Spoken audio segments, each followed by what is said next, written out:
finally here, the all-new 2021 Ford F-150. It's completely redesigned. Sure, it looks kind of like the old model, but these are 97% new parts according to Ford. And what's new about it on the inside? Well, everything.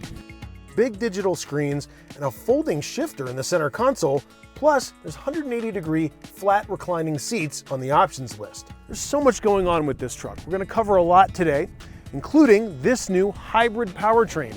So we're going to take the new F-150 out on the road, we're going to drive it, we're going to go over all the details, but first, be sure to subscribe to our YouTube channel for more videos like this. Also be sure to visit edmunds.com/sellmycar to get an instant cash offer for your car.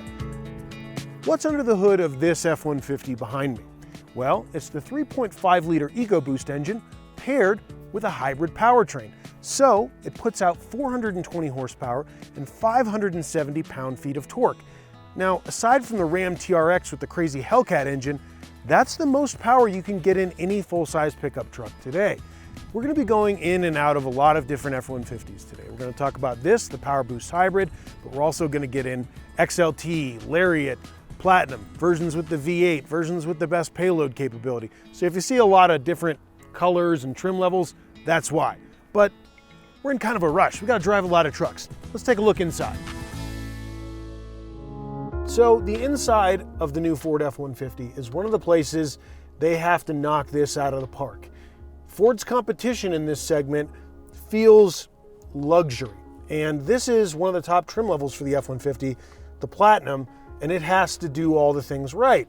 For instance, the materials, this kind of textured bit on the top of the dash, it's got real wood on the steering wheel and on these pull-out drawers. It's really got to get the materials right, and it does that first and foremost really well. I mean, these leather seats are fantastic, lots of good stuff in terms of the knobs, feel large enough to handle with gloves if you're, on the job site or if it's cold outside like it is today. And there are a lot of new tricks on the inside that come with the 21 F-150.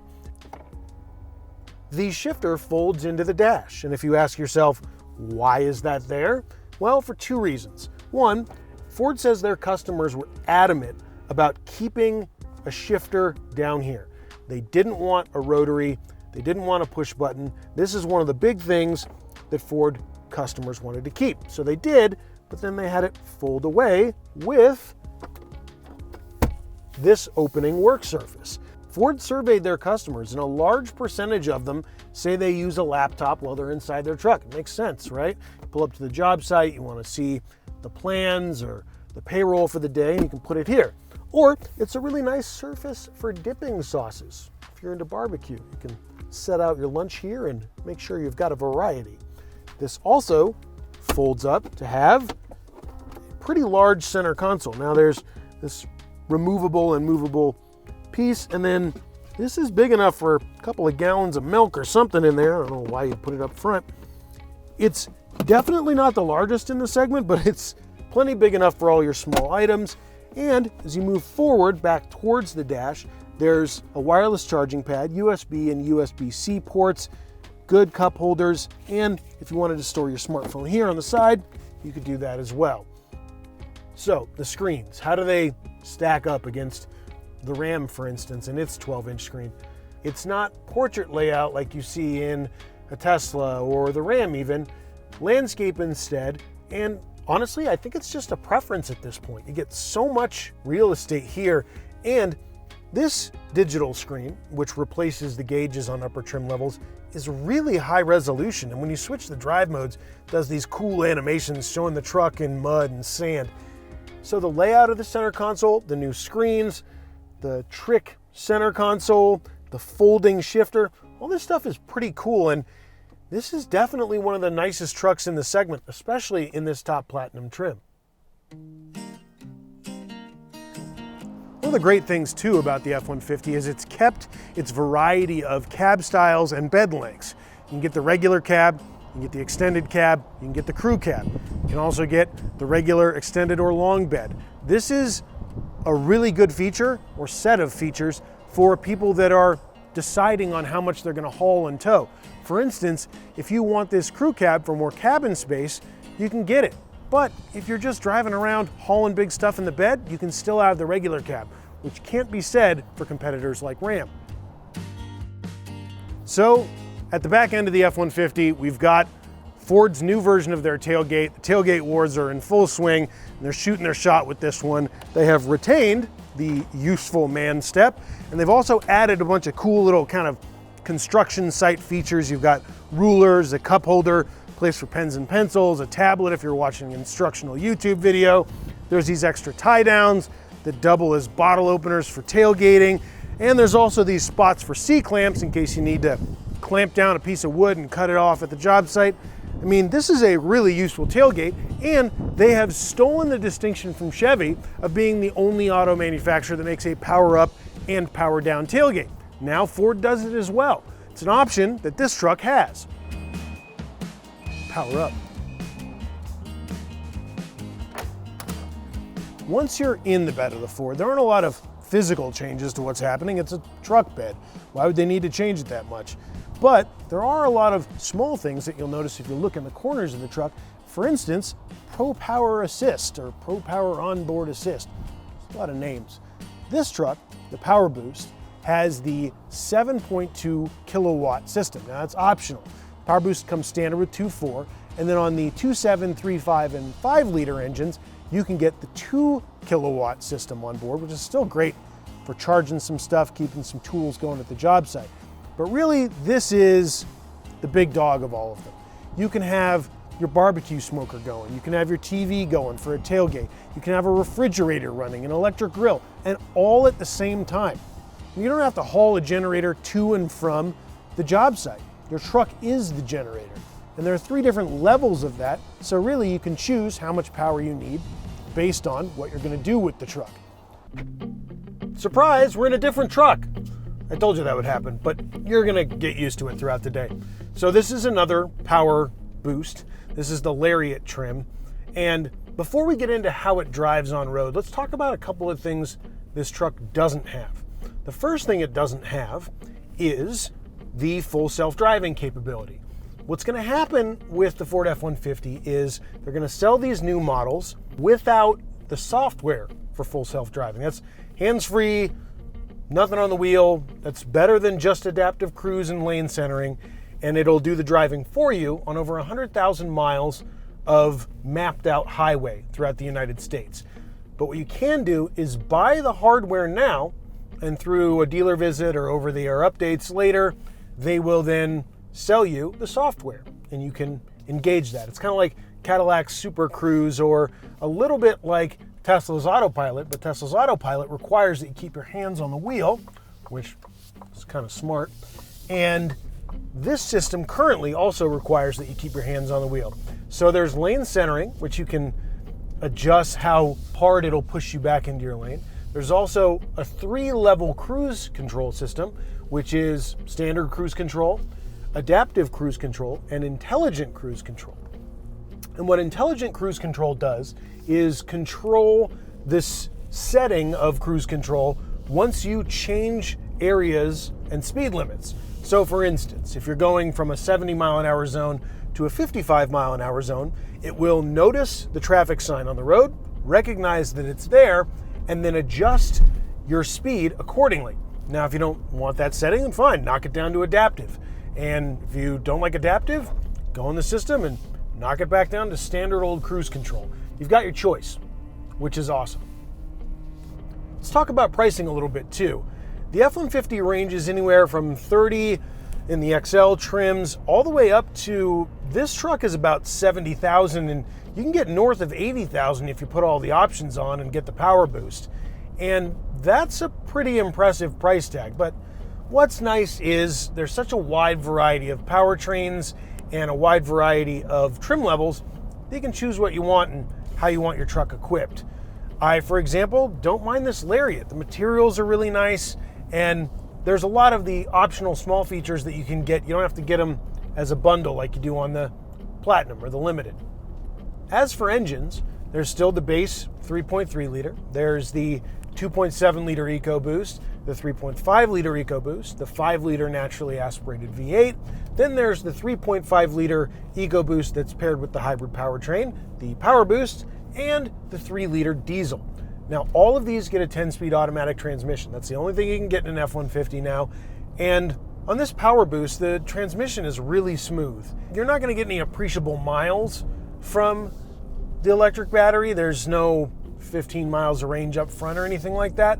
But what it does do is in slow speed scenarios, when you're waiting for the transmission to kind of kick from first to second, the PowerBoost gives you a little bit of power, even in sub 10 mile an hour scenarios when you're just doing a 3-point turn. It's just using electricity. And that's kind of a nice thing if you're backing out of the driveway early in the morning on the way to work and you don't want to wake the kids up. In a straight line, the PowerBoost has got it. You give it the beans and you can get around any slow truck you want. 420 horsepower, 570 pound-feet of torque, and Ford says that the PowerBoost will be about 10% of their sales, which is actually pretty impressive.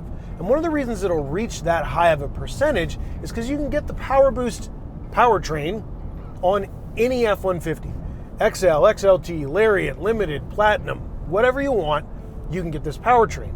Now, the price difference for the PowerBoost powertrain is different depending on which trim you get. So if you're getting it on the XL, that includes the 2.4 kilowatt charging system in the bed, and it's about a $4,500 option to add the PowerBoost powertrain to an XL.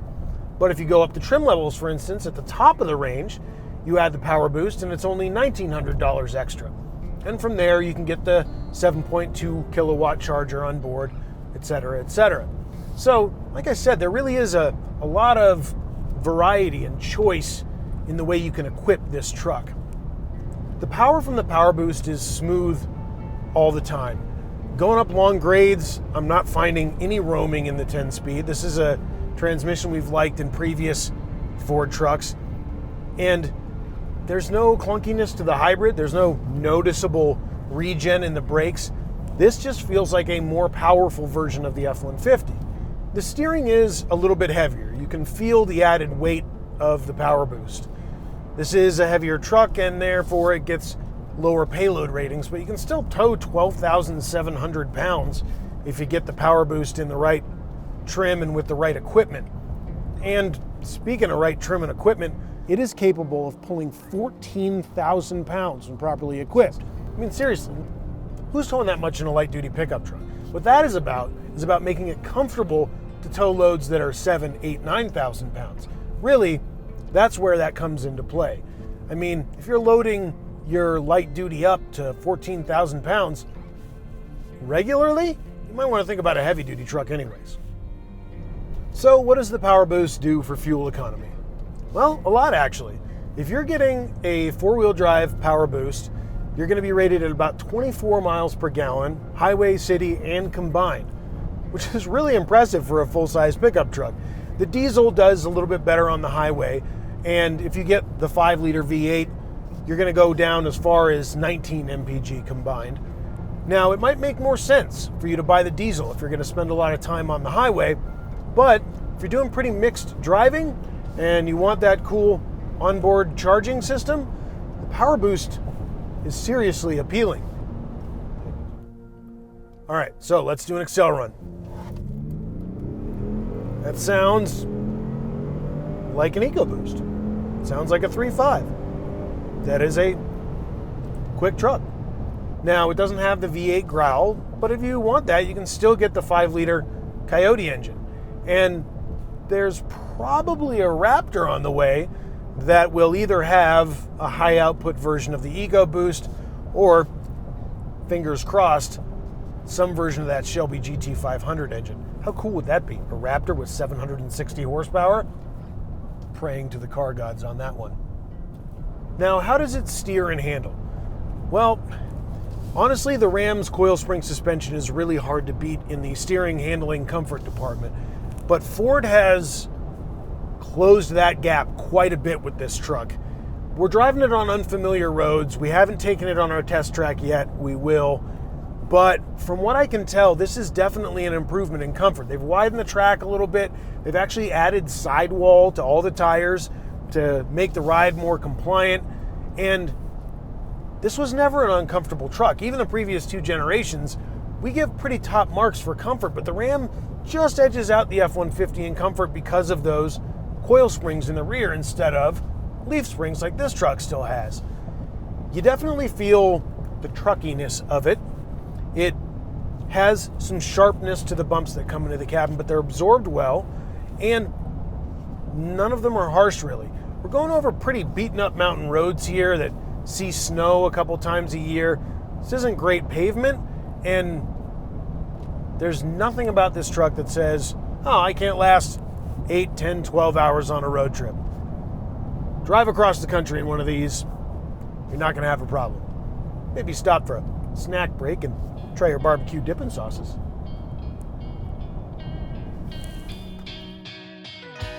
All right, so the Raptor isn't out yet. We know it's coming, but in the meantime, we're going to take this FX4 version of the F-150 off-road.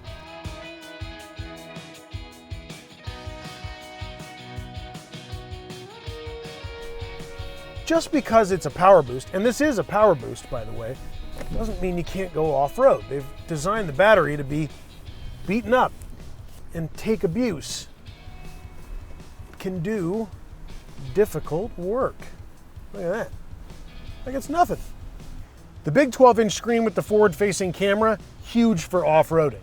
There's not a Raptor yet, but this one's pretty cool. All the displays about how far you're leaning left, right, up, down, the fact that you can put it in 4-low and select rock crawl mode.